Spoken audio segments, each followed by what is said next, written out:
Meus caros irmãos e irmãs aqui no santuário, você que celebra conosco aí da sua casa e os que vão ouvir esta pregação depois que ela foi aqui realizada.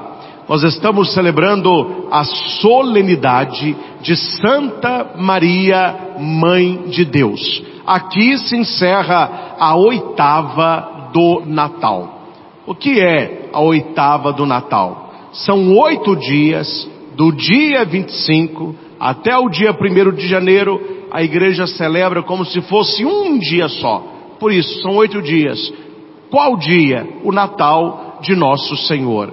Por ser tão importante, a igreja não se resume num dia só, mas ela se estende.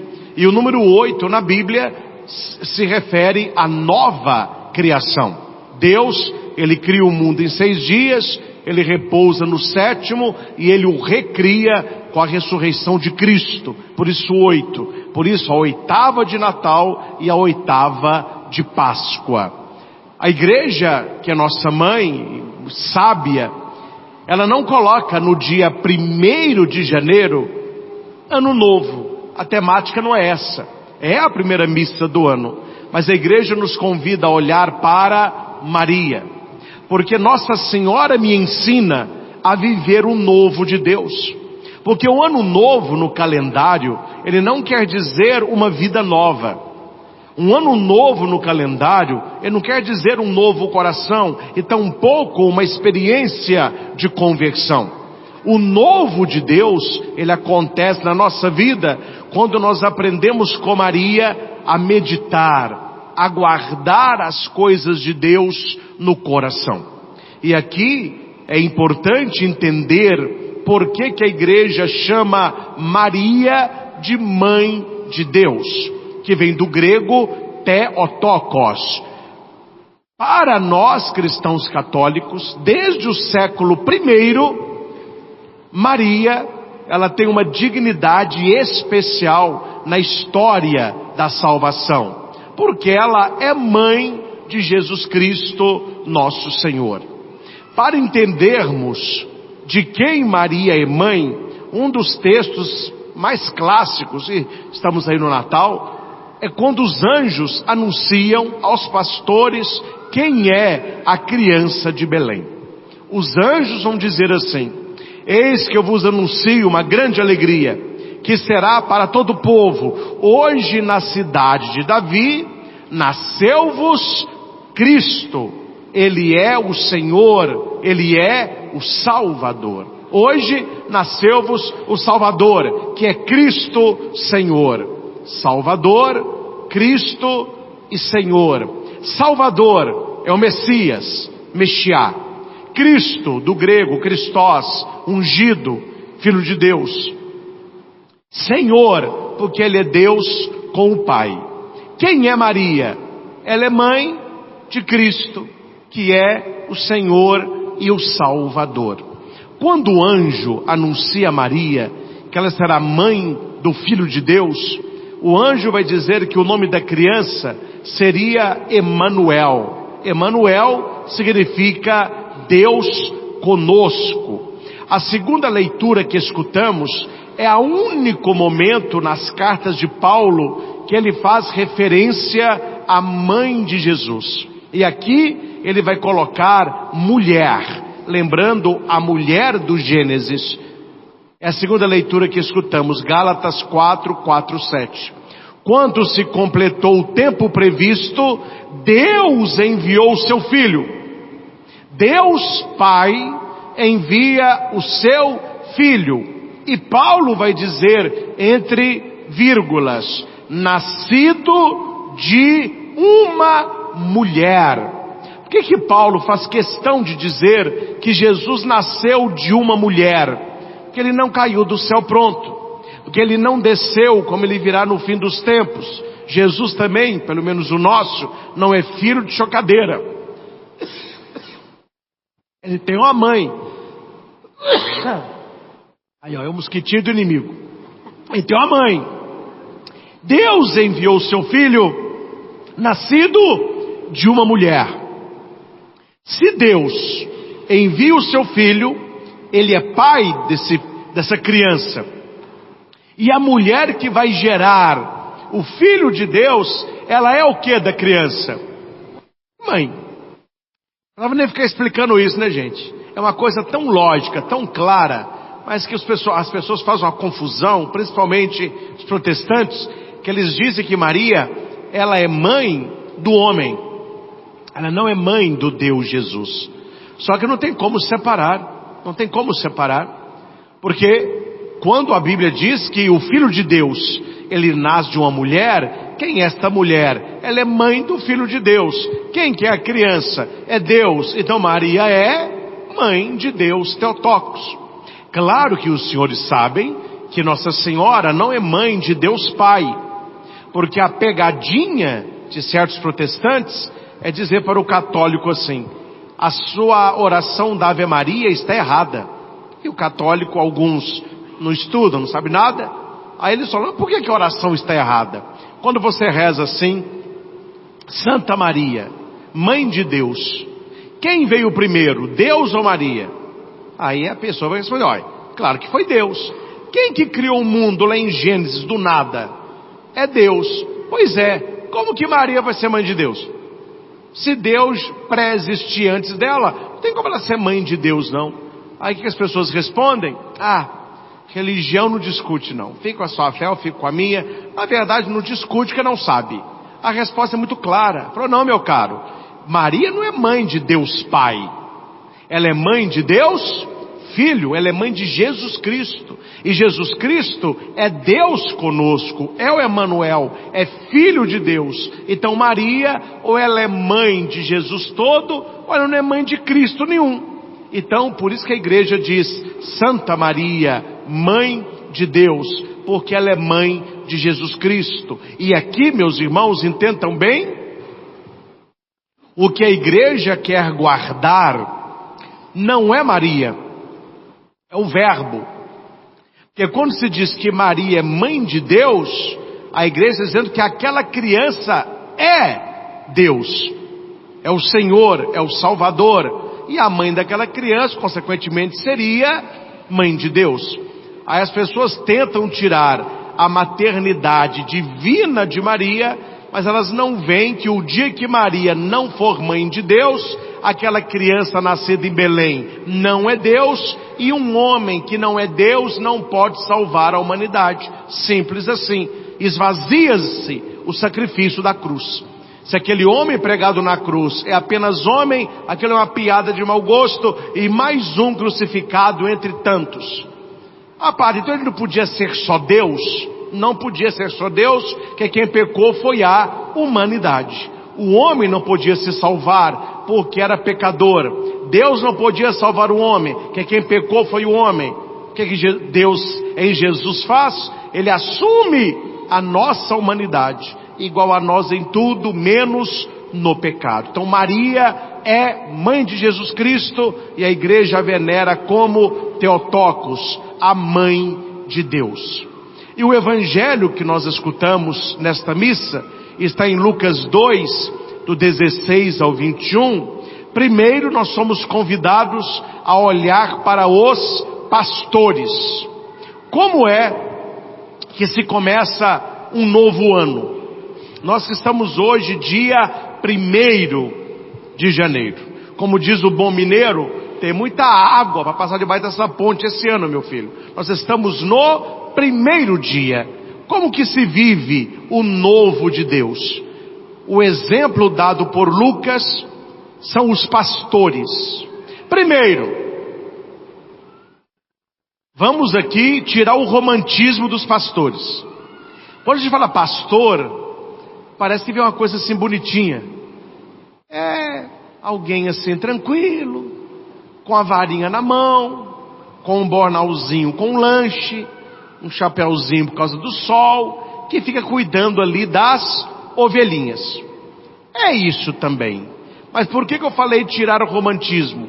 Porque o pastor era uma das profissões que ninguém queria ter. Porque no tempo de seca, ele tinha que largar a família, largar os filhos, largar a região que ele morava e levar o rebanho todo para regiões longínquas, onde houvesse grama, onde houvesse pastagem. O pastor não comia bem.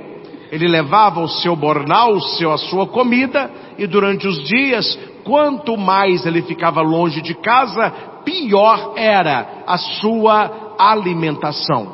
Era um homem que não tinha muito conforto. Ele não dormia em cama, não tinha banho, pelo menos com a água esquentada, era o que tinha para ele. A alegria do pastor era o bem-estar da ovelha. O pastor andava com elas o dia inteiro, e as ovelhas exigentes, queriam mato, queriam água, não ficavam quietas com mosca, e o pastor faz tudo isso para que elas se sintam bem. Quando o sol cai, as ovelhinhas vão dormir tranquilas, numa relva que o pastor prepara. Aí você pode dizer, valeu o dia de trabalho, agora o pastor vai tirar um cochilo. Meu filho, é nessa hora que ele fica mais atento por causa dos predadores. Então veja, o pastor é uma vida de doação, é uma vida totalmente voltada para a ovelha, e são estes os primeiros a receberem a notícia do nascimento do Senhor. Meus irmãos, a Bíblia, ela pega tanto os homens quanto as mulheres. Deus, ele chama tanto os homens quanto as mulheres. Dois mistérios grandiosos de Jesus Cristo: encarnação, que é o Natal; ressurreição, que é a Páscoa.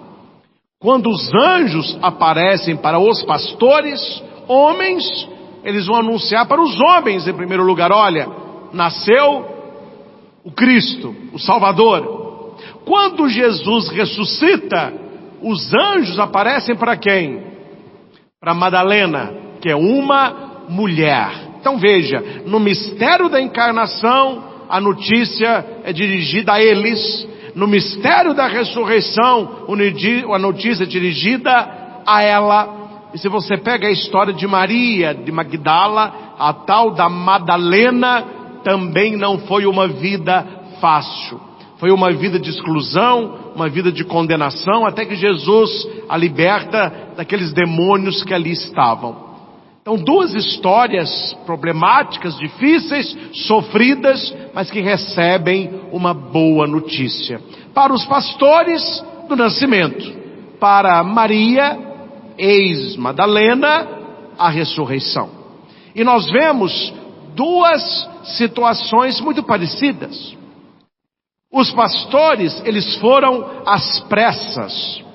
Quem tem pressa, caminha ou corre? Corre. Maria Madalena, quando vê que o Senhor não está no sepulcro, ela corre até os discípulos. Ela vai dar notícia para Pedro e João. Veja que os pastores correram, que Madalena correu para as coisas de Deus. Você quer um ano abençoado? Tenha pressa para as coisas de Deus. Muitas pessoas têm muita pressa para aquilo que é pessoal. O meu trabalho, meu namoro, meu estudo, minha área financeira, eu tenho pressa para isso. Quando é espiritualidade, é oração, é celebração, é contato com Deus, as pessoas têm um pouco, para não falar bastante, preguiça. Não os senhores aqui, é claro. Mas faça um teste na sua casa e diga para a sua família assim: olha, coloca no grupo da família, quem chegar aqui em casa primeiro ganha R$100. Já pode ficar na porta. Pode ficar na porta. Coloca no seu grupo assim: hoje à noite, terço às 19 horas. Entendeu? As pessoas têm pressa para outras coisas. Os pastores ouviram a notícia dos anjos, eles não disseram para os outros assim: vamos dormir primeiro, vamos fazer um lanche primeiro, amanhã a gente vai. Não, eles foram às pressas. Quem ama tem pressa. Maria, quando recebe a notícia do anjo, ela vai às pressas para a região montanhosa para sua prima Isabel. Então, primeira lição dos pastores: precisamos ir às pressas a Belém. Belém vem de Ben-Hu, que significa casa do pão, para nós como se fosse padaria. Belém se transforma na nossa igreja. Quando você tem no domingo, onde você vai receber o pão da vida, na padaria, Belém, nós temos que ter pressa para as coisas de Deus. Pressa aqui significa prontidão, significa alegria, significa compromisso. E para aqueles que foram às pressas, eles encontram José, Maria e Jesus. Eles precisaram ir para encontrar. Se você não for, talvez eles não venham. É preciso procurá-los. É preciso procurar a Deus. A pessoa que não vem à missa, ela não vai receber na porta da casa dela um padre batendo na porta, oferecendo comunhão. Olha, meu filho, você não foi à missa, eu vim aqui te oferecer comunhão. Você quer? Não. Recebem aqueles que vão a Belém, aqueles que têm pressa de encontrar José, Maria e o recém-nascido. Levaram boa nova. Os pastores aqui estão na mesma sequência de São Gabriel. Gabriel anunciou coisas boas para Maria. Os pastores contaram tudo o que tinham ouvido a respeito do menino. Coisas boas. Alegraram o coração de José. Alegraram o coração de Maria. Meus irmãos, se você quer ter um ano novo, vamos passar a levar para as pessoas boa nova. Coisas boas de serem ouvidas. E aqui, meus irmãos, me desculpe, não sei se é parente seu, se é amigo seu, se é colega seu, se não é nada seu, mas fique esperto com as pessoas que adoram um leva e traz. Adora uma fofoca, adora um comentário maldoso, e geralmente é aquela pessoa que vai na casa de alguém, fala mal de você, vai na sua casa, fala mal de alguém, cria a confusão entre vocês dois, e ela sai como vítima. E a hora que a bomba estoura, o que a pessoa fala com a cara lavada? Eu só queria ajudar. Conhece? Cuidado com esse tipo de gente. Receba na sua casa e na sua vida pessoas como os pastores, que vão dizer coisas boas, que vão conversar coisas boas, que vão alegrar o seu coração. Todos que ouviram os pastores ficaram maravilhados com aquilo que eles falavam. Quando as pessoas te ouvem, elas ficam maravilhadas. Aquilo que você fala maravilha o coração do outro, exulta o coração do outro, agrada o coração do outro. Maria vai dizer: o Senhor fez em mim maravilhas, o Senhor a mim disse maravilhas. Gente, ano novo passa pela boca, viu? O nosso problema está debaixo do nosso nariz e a gente não vê. Estamos no primeiro dia do ano. O seu maior problema está debaixo do seu nariz e você não vê. O que é? A língua. Está aí, ó, debaixo do seu nariz e você não vê. Se nós aprendermos com os pastores, nós vamos falar coisas boas. Se nós aprendemos com Maria, nós vamos falar o essencial. E se aprendemos com José, não vai falar nada. José não falou um A na Bíblia. E olha quantos livros grossos escritos somente sobre José.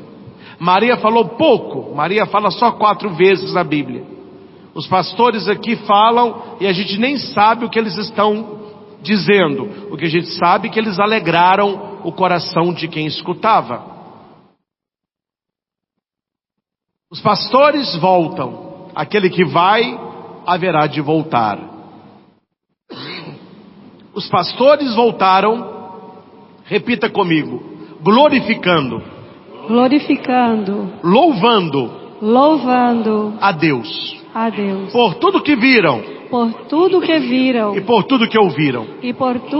Repita, glorificando e louvando, glorificando e louvando, Faria isso aí, padre, vario. Louvando e glorificando. O que precisa estar na nossa língua em 2025?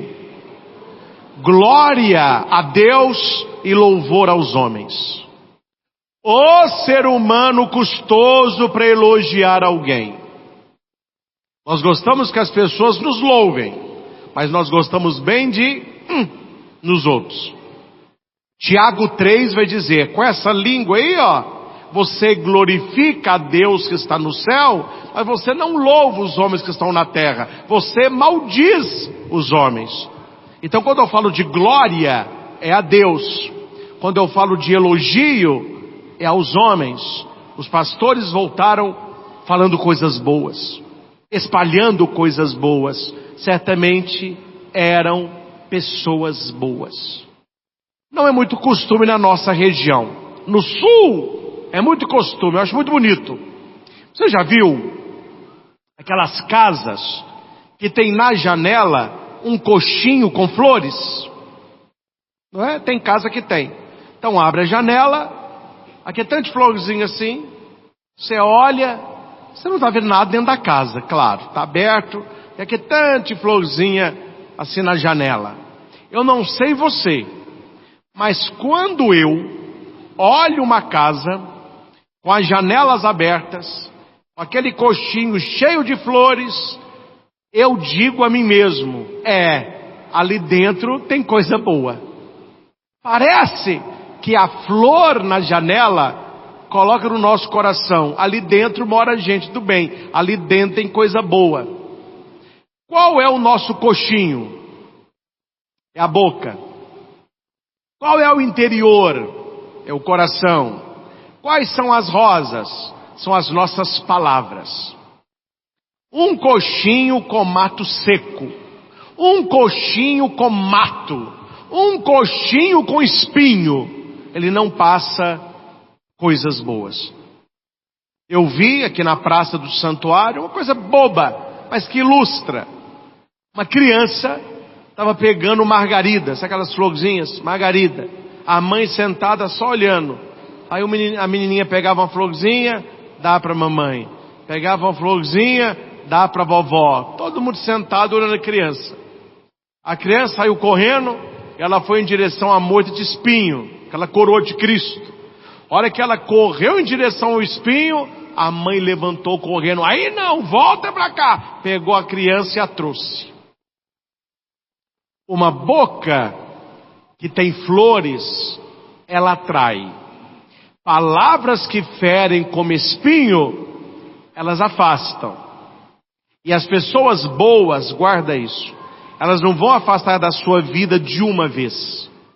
Elas vão levar um espinho, aí ela leva outro, aí ela leva outro, mas ela tem paciência, não vem rosa, não vem fruto, ela leva outro espinho. Um dia, quando você acordar, mas cadê tal pessoa? Ela saiu da sua vida. Sejamos como os pastores. Pressa para as coisas de Deus. Palavras que acalentam o coração. Maria me ensina 2 coisas. Me ensina a guardar e a meditar. Repita. Guardar e meditar. Quais são as 2 atitudes de Maria? Guardar e meditar. Guardar, ela guarda onde? Coração. E ela medita onde? Aqui os verbos não estão vou falar certo, mas não estão exatos na tradução da língua original bíblica. Quando aqui diz que Maria guardava, o verbo certo seria entesourava. Ou seja, ela guardava no coração tesouros. É a mesma coisa de você ter vários objetos no chão e ali alguns diamantes e pepitas de ouro. Aí você pega uma sacolinha de veludo e você vai entesourar. A gominha você não quer, casca de maçã você não quer, lixo você não quer, guimba de cigarro não quer, mas o ouro e o diamante você guarda. O que Maria está nos ensinando? A guardar coisas que têm valor. Nós fazemos o contrário. Pense aí, ano passado, parece que está longe, né? Ano passado, qual foi aquele dia que uma pessoa que você te ama muito, olhou para você com brilho no olhar e disse assim: eu te amo, você é importante para mim. Qual foi o dia? Você consegue lembrar a hora? Você consegue lembrar o local? A roupa? Espero que tenha tido muitas ocasiões dessa.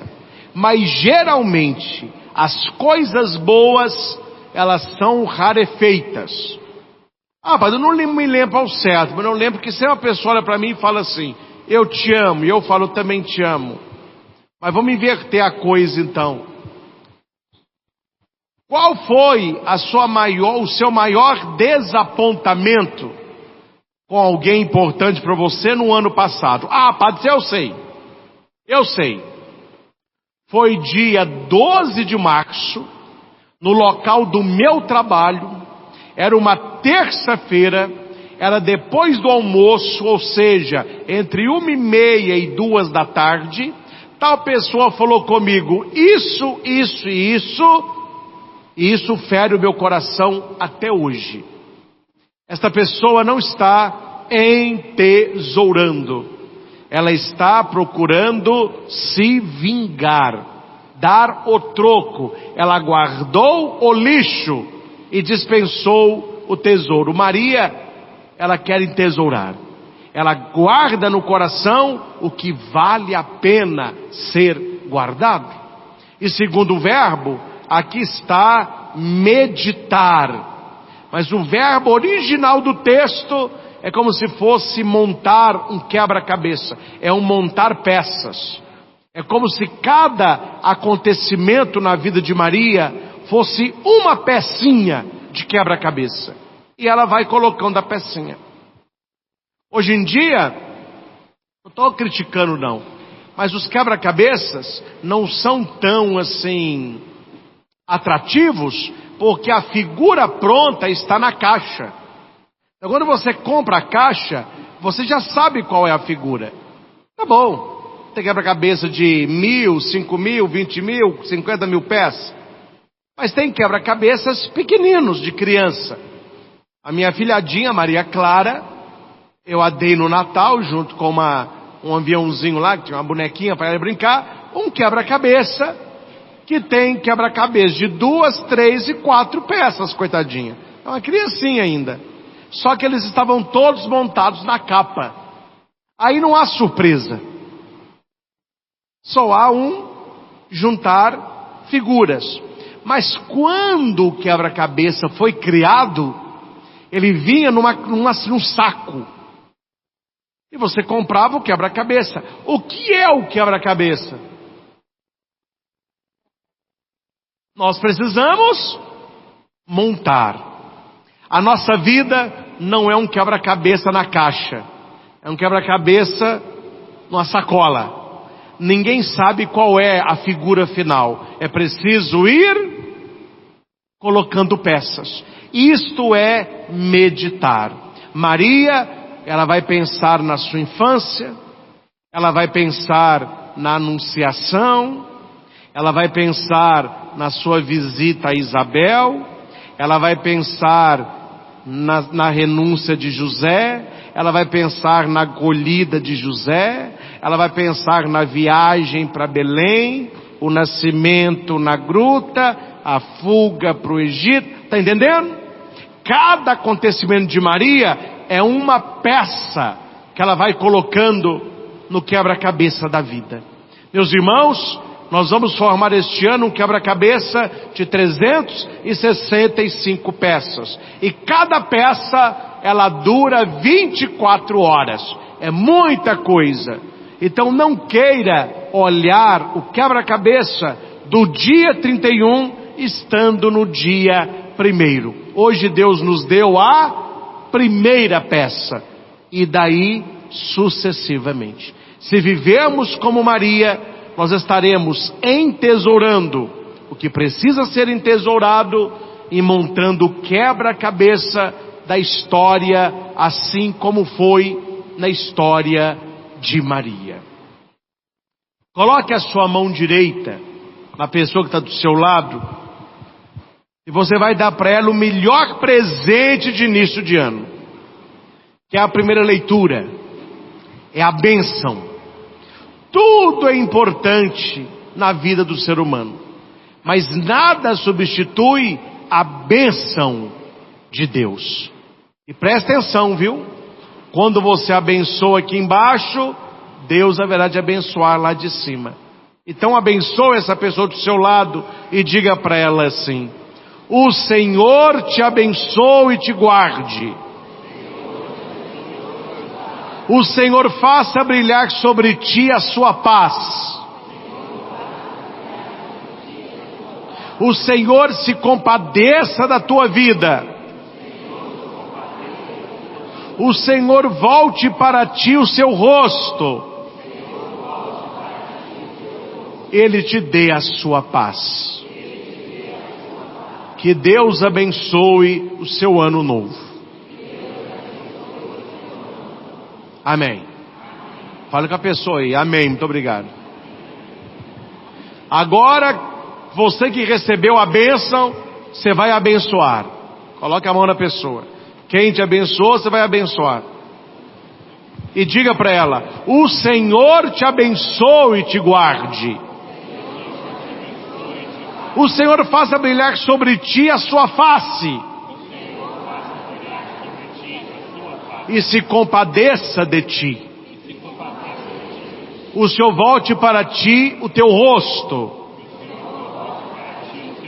e te dê a paz. Amém. A bênção,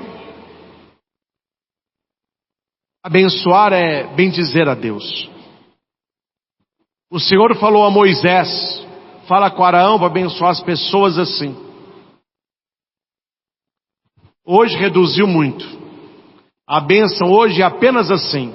Quem é papai e mamãe, vovô e vovó, como se fosse alguém que está te pedindo a bênção. Me abençoe, eu te peço assim. Bença?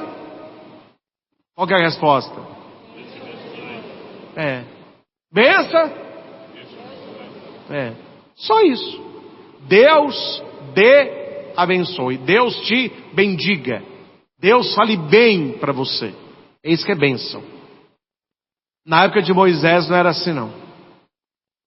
Hoje a bênção está bem escassa, né? Chega e sai, quase não dá uma bênção mais. Lá em casa, a gente acostumou com a minha mãe, é bênção para ir, bênção para voltar. E é sempre, isso é natural. Bênção, mãe. Deus te abençoe. Minha mãe não fala só Deus te abençoe, ela chama a milícia celeste, né? Mas Deus te abençoe. Aí eu esqueço uma chave. Eu entro para pegar a chave, antes de eu sair, o que eu falo? Benção. Costume de família pedir a bênção. Quando era na época de Moisés e Araão, não era benção, Deus te abençoe. Hoje é só isso, e muitos não fazem. Naquela época, A pessoa chegava com a mão posta. Mão posta. Chegava perto do avô, da avó, do pai, da mãe, de um patriarca, um profeta, um homem de Deus, e falava assim: dá-me a bênção. Ele colocava a mão posta em cima da mão posta de quem pedia a bênção, e falava assim: o Senhor te abençoe e te guarde. O Senhor faça brilhar sobre ti a sua face e se compadeça de ti. O Senhor volte para ti o teu rosto e te dê a paz. E a pessoa, amém. Ela saía.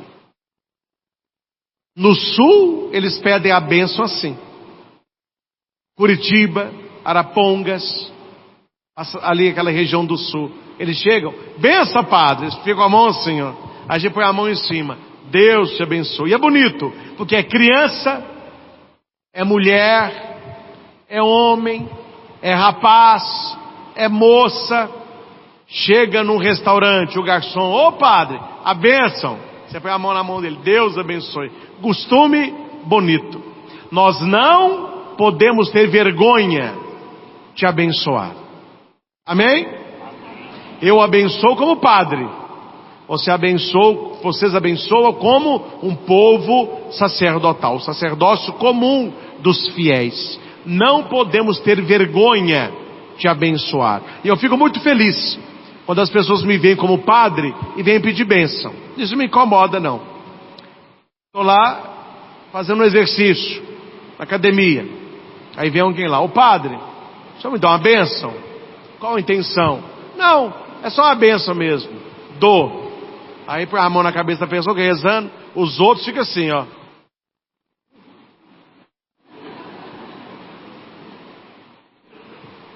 Passa pouco tempo, os outros vêm: ô padre, o senhor me dá uma bênção? Quem não quer ser abençoado, né? Minha mãe foi no hospital ontem fazer exames, tudo bem, foi o retorno dela. Aí chegou o enfermeiro para achar uma veia: ô padre, o senhor me dá uma bênção? Claro, é pro meu ano novo. Qual que é o seu nome? Pôs a mão na cabeça dele. 2 enfermeiras lá de fora: padre, pode vir. Fui no supermercado comprar um panetone. Padre, você me dá uma bênção? Segura o panetone. Amém. Estou passando o panetone. Ô padre, você me dá uma bênção? Tô. Fui comprar uma carne no açougueiro. Ô padre, uma bênção. Quem dera, meus irmãos, que todas as pessoas estivessem procurando a bênção de Deus.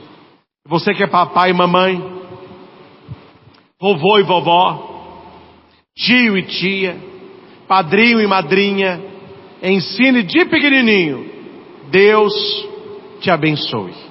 Ensine a pedir a bênção. E se a pessoa não pedir, você abençoa. E por último, te conto um segredo. Onde você entrar, aqui, abençoe as pessoas. Claro, se você conhece a pessoa, se a pessoa pediu a bênção, você vai abençoar. Mas se você não conhece a pessoa, não precisa ficar: você abençoe, te abençoe. Não, não. Aqui, se olhe para a pessoa, abençoe essa pessoa. Eu tenho comigo um costume. A intenção do meu terço, quando eu estou no carro, eu vou rezando o terço, eu escolho um desconhecido. Rezo pela minha mãe, rezo pela minha família, rezo pelo santuário, mas rezo pelo desconhecido. Estou saindo de carro, estou aqui na JK, olha alguém que eu não conheço, uma pessoa que está no ponto de ônibus, com a sacolinha, eu vou rezar por essa pessoa. Então, um mistério do terço, eu digo: olha, que Deus abençoe essa pessoa, o sonho dela, os problemas que ela tem, a família. Talvez naquele dia seja a única oração que ela receba. Deus, ele vai mostrando às pessoas. Qual que é o conselho da igreja nesse 1º de janeiro? Seja bênção na vida do outro. Ontem, na pregação da missa da virada, eu falava que nós teremos 365 bênçãos durante o ano. Pelo menos uma bênção por dia. Talvez a bênção que a pessoa queira receber, olha para o padre aqui. Talvez a bênção que a pessoa precisa receber, ela não virá do alto, ela virá do lado. É você. Você precisa ser a bênção para outra pessoa.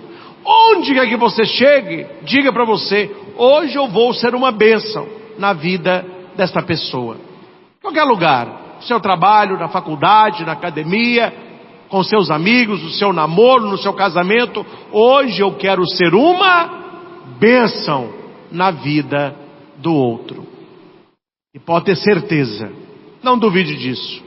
Quando você decide ser uma bênção na vida do outro, Deus começa a colocar na sua vida pessoas que serão bênção para você. Amém?